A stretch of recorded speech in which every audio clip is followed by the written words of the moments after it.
Assalamualaikum warahmatullahi wabarakatuh. Kembali lagi dengan saya Herni Aryani dari SMA Negeri 1 Ciawi, Kabupaten Bogor. Pada kesempatan ini saya akan menyampaikan sistem dan struktur politik ekonomi Indonesia masa Orde Baru pada mata pelajaran Sejarah Indonesia kelas 12.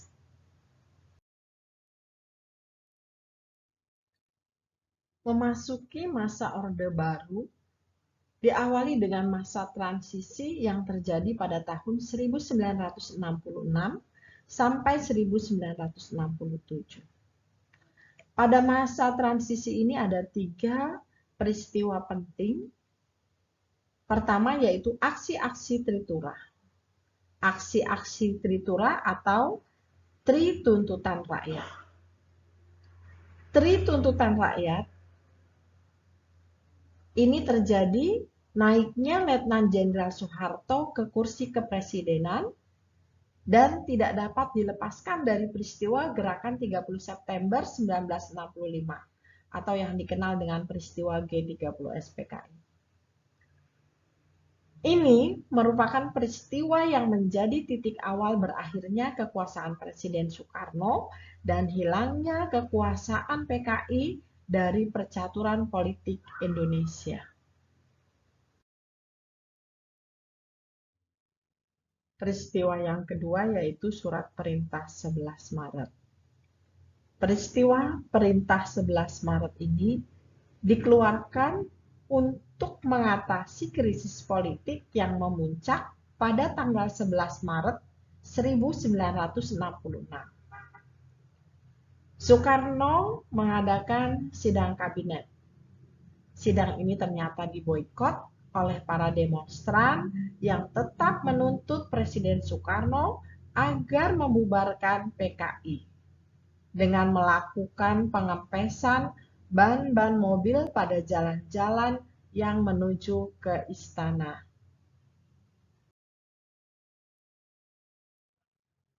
Peristiwa yang ketiga yaitu dualisme kepemimpinan nasional. Memasuki tahun 1966, terlihat gejala krisis kepemimpinan nasional yang mengarah pada dualisme kepemimpinan.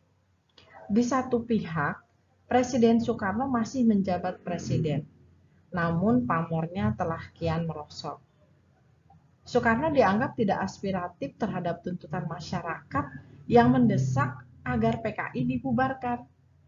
Hal ini ditambah lagi dengan ditolaknya pidato pertanggungjawaban hingga 2 kali oleh MPRS. Sementara itu, Soeharto setelah mendapat surat perintah 11 Maret dari Presiden Soekarno, sehari sesudahnya membubarkan PKI sehingga nama Soeharto semakin populer.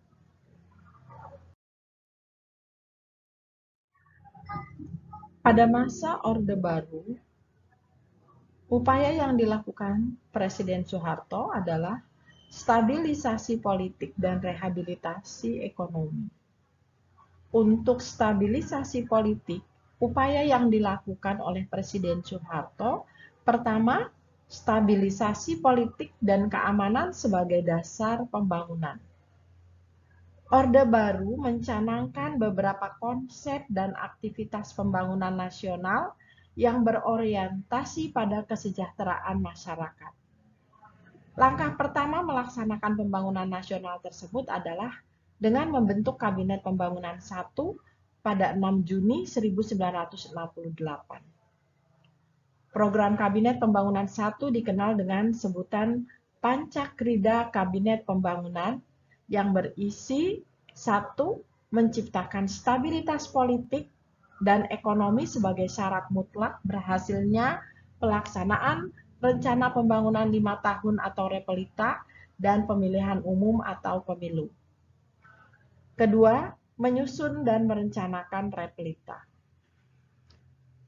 Ketiga, melaksanakan pemilu selambat-lambatnya pada Juli 1971.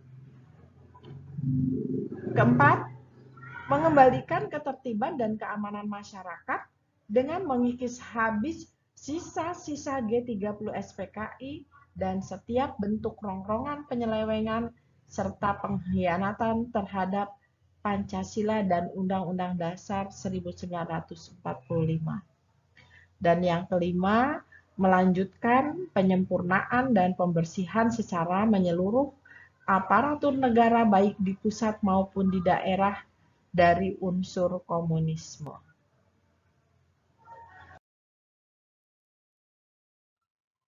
Upaya yang kedua yaitu stabilisasi penyeragaman.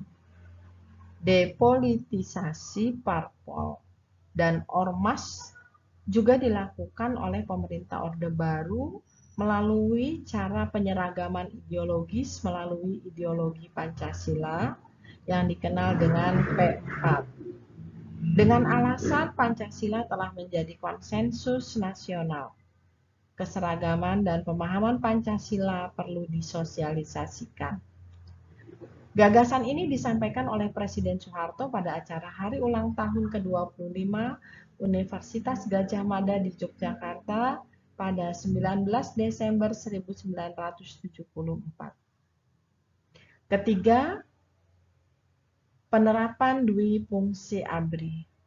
Konsep dwi fungsi ABRI sendiri dipahami sebagai jiwa, tekad, dan semangat pengabdian ABRI untuk bersama-sama dengan kekuatan perjuangan lainnya memikul tugas dan tanggung jawab bangsa Indonesia baik di bidang hankam, negara, maupun di bidang kesejahteraan bangsa dalam rangka menciptakan tujuan nasional berdasarkan Pancasila dan Undang-Undang Dasar 1945.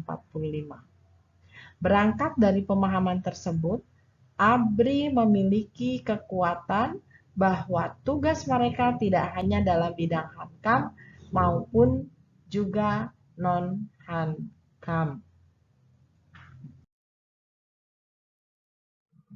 Upaya berikutnya yaitu rehabilitasi ekonomi Orde Baru. Program rehabilitasi ekonomi Orde Baru dilaksanakan berdasarkan pada TAP MPRS nomor 23 garis miring 1966 yang isinya antara lain mengharuskan diutamakannya masalah perbaikan ekonomi rakyat di atas segala soal-soal nasional yang lain, termasuk soal-soal politik.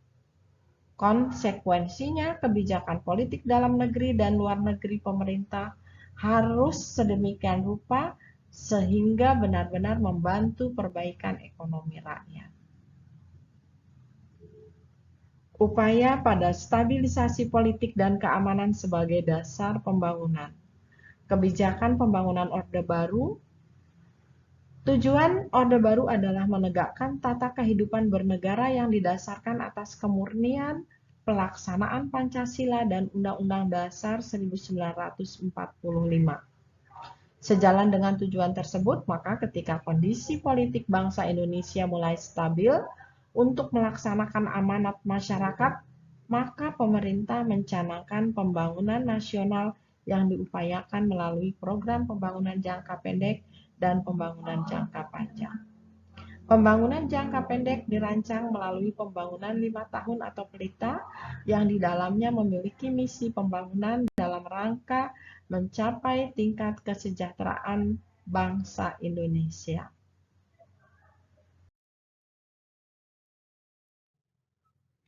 Kebijakan pembangunan Orde Baru. Tujuan perjuangan Orde Baru adalah menegakkan tata kehidupan bernegara yang didasarkan atas kemurnian pelaksanaan Pancasila dan Undang-Undang Dasar 1945. Sejalan dengan tujuan tersebut, maka ketika kondisi politik Indonesia mulai stabil untuk melaksanakan amanat masyarakat, maka pemerintah mencanangkan pembangunan nasional yang diupayakan melalui program pembangunan jangka pendek dan pembangunan jangka panjang. Pembangunan yang dilakukan, pertama, di bidang pertanian, sepanjang tahun 1970-an hingga 1980-an dilakukan investasi besar-besaran untuk infrastruktur pembangunan 5 tahun atau pelita. Swasembada pangan merupakan fokus tersendiri dalam rencana pembangunan yang dibuat oleh Soeharto. Berikutnya pembangunan pendidikan. Pada masa kepemimpinan Soeharto, pembangunan pendidikan mengalami kemajuan yang sangat penting. Ada 3 hal yang patut dicatat dalam bidang pendidikan masa Orde Baru. Pertama, pembangunan sekolah dasar impres. Kedua, program wajib belajar dan pembentukan kelompok belajar atau kejar paket. Berikutnya, pembangunan pada masa Orde Baru yaitu keluarga berencana atau KB. Pada masa Orde Baru dilaksanakan program untuk pengendalian pertumbuhan penduduk yang dikenal dengan keluarga berencana atau KB. Pada tahun 1967, pertumbuhan penduduk Indonesia mencapai 2,6% dan pada tahun 1996 telah menurun drastis menjadi 1,6%. Berikutnya adalah pembangunan di bidang kesehatan masyarakat. Posyandu, perkembangan pusat kesehatan masyarakat atau puskesmas bermula dari konsep Bandung Plan yang diperkenalkan oleh Dr. Y. Laimena dan Dr. Patah pada tahun 1951. Bandung Plan merupakan suatu konsep pelayanan yang menggabungkan antara pelayanan kuratif dan preventif.